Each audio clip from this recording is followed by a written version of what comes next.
Félicitations, vous venez de choisir le dieu le plus sympa du panthéon hindou.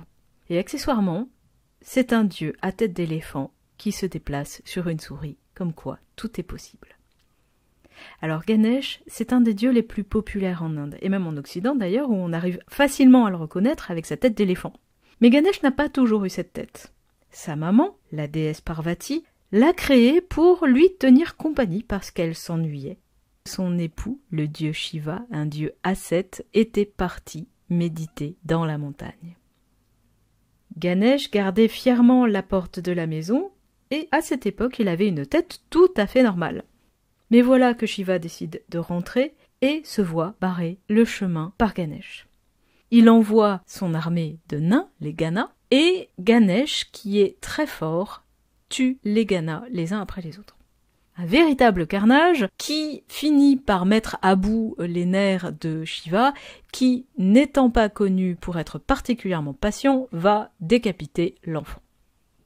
La déesse entend du bruit, sort de la maison, voit son fils décapité et entre dans une colère noire.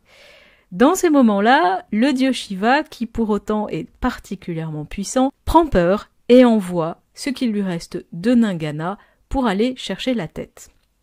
Comme Shiva est très puissant, la tête est partie on ne sait trop où, et plutôt que de revenir les mains vides, eh bien les Ganas vont décapiter le premier être vivant venu qui se trouvait être un vieil éléphant. Donc il ramène la tête à Shiva, qui perplexe fixe la tête d'éléphant sur le corps du tout petit enfant, ramène l'ensemble à la vie, et les voix de la déesse étant impénétrables, la déesse adore le nouveau look de son fils avec sa nouvelle tête. À la suite de son combat valeureux contre les nains Ganas, Shiva va promouvoir Ganesha, maître de son armée de Ganas, et c'est comme ça que le dieu à tête d'éléphant devient Ganesha, le seigneur des Ganas. Alors on s'est demandé si ce dieu à tête d'éléphant n'était pas une divinité totémique aborigène d'avant le développement de l'hindouisme et intégrée par celui-ci. En tout cas, on voit que dans les mythes, il a été difficile de justifier cette satanée tête.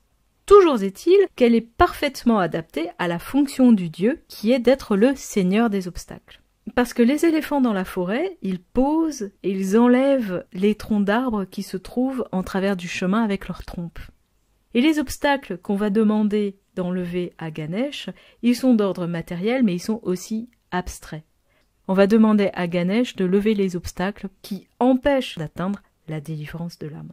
Et donc c'est comme ça qu'il faut comprendre deux des attributs du dieu qu'on voit sur l'image, le lien, qui est le symbole des attachements au monde, l'amour des siens, la richesse, la gloire, qui empêche l'élévation spirituelle dans l'hindouisme, et la hache qui doit servir à couper les attachements et à faciliter la délivrance.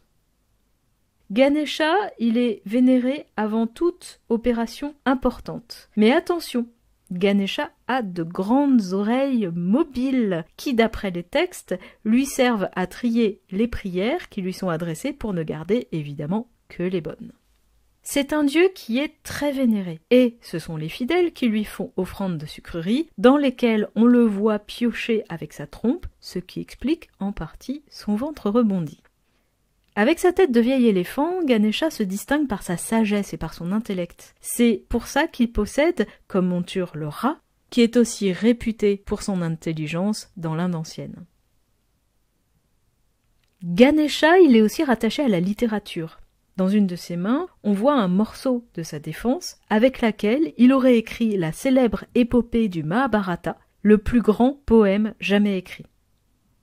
Pour conclure, si vous avez envie d'en savoir plus sur le dieu Ganesh et de faire l'expérience de visiter un de ses temples, vous pouvez toujours aller à Paris, porte de la Chapelle, au temple de Ganesh. Et comme le dieu Ganesh n'a aucun obstacle qui lui résiste, eh bien il n'y a pas de fracture numérique qui tienne, et ce temple possède un site internet sur lequel vous trouverez toutes les informations disponibles.